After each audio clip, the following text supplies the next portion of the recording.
আসলে আমি সব বিষয় নিয়ে কথা বলি না। বিশেষ করে বাংলাদেশের ফিল্ম বা সিনেমা ইন্ডাস্ট্রি এসব বিষয় নিয়ে কথা বলা খুব একটা প্যাশন থাকলেও খুব একটা বলা হয় না। কারণ এখানে আগের মতো করে সুন্দর সুন্দর ফিল্ম এখন হচ্ছে না।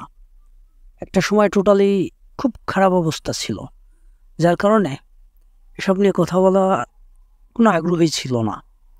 বিশেষ করে কাস্টিং, অ্যাক্টিং, কন্টেন্ট,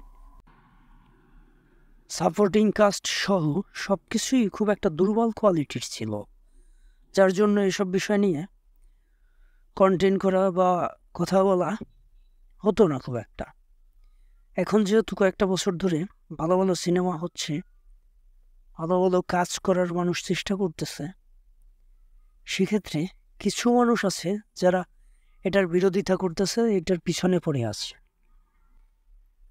এখন যেহেতু এতদিন পরে ভালো কাজ হচ্ছে, বিশেষ করে সাকিব খান তার তুফান সিনেমা দিয়ে টিজার এবং গান দিয়ে অলরেডি ইন্টারন্যাশনাল লেভেলের একটা হাইপ তৈরি করে ফেলেছে, যেখানে তার এই গানটা প্রচুর মানুষ দেখেছে এবং এখানে রিভিউ হয়েছেও প্রচুর।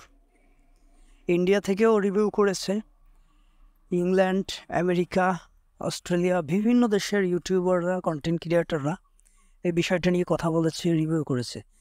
কিন্তু একটা শ্রেণী আছে যাদের আসলে এটা ভালো লাগতেছে না, তাদের এইটা নিয়ে খুব সমস্যা। তারা তাকে টেনে হিস্ট্রে ধরতে চাচ্ছে। এটাই আমাদের বাঙালির পরিচয়। ওরা বহন করে যে কেউ ভালো করলে তাকে টেনে হিস্ট্রে কীভাবে নিচে নামানো যায়। এটা সম্পূর্ণ বিরোধী একটা কাজ। কেউ ভালো কাজ করলে আমরা তাকে অ্যাপ্রিসিয়েট করব, শুভেচ্ছা জানাবো, স্বাগত জানাবো, এটাই